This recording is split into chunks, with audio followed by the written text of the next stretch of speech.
Bonjour, aujourd'hui proportionnalité, comment rechercher un pourcentage.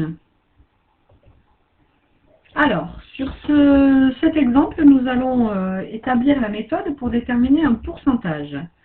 Donc, voilà, je souligne.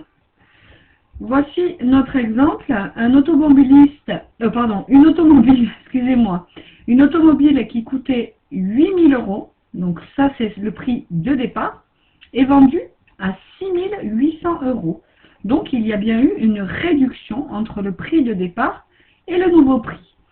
Quel est le pourcentage? Donc là la question est posée sur le pourcentage du prix initial qui correspond à la remise. Donc, nous allons étudier cette méthode. Alors, comme nous l'avons vu précédemment, les pourcentages, c'est donc une proportionnalité ramenée à 100. Il nous suffit donc de s'aider d'un tableau de proportionnalité.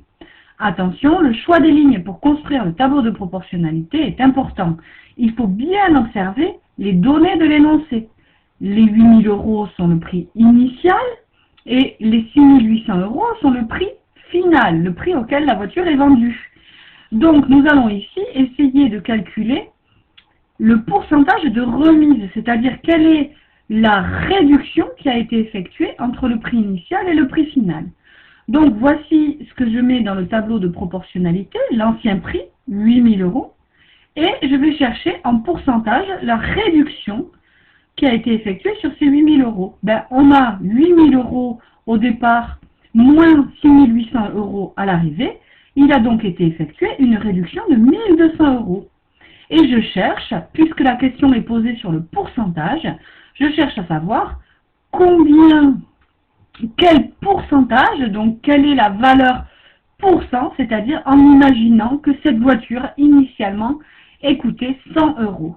Donc pour trouver ce point d'interrogation, il s'agit de déterminer tout d'abord le coefficient de proportionnalité.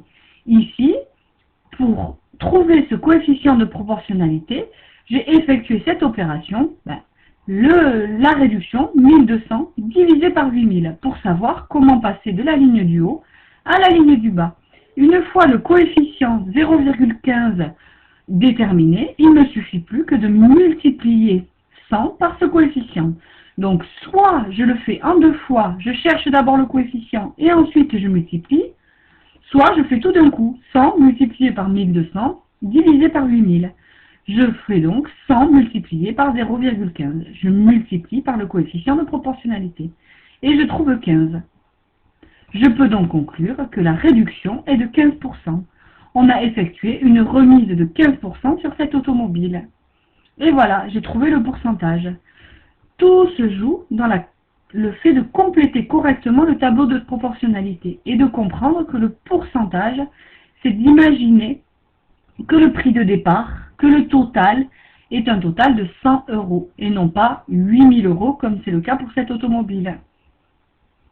Voilà, merci de répondre au questionnaire et laissez à la suite de la vidéo.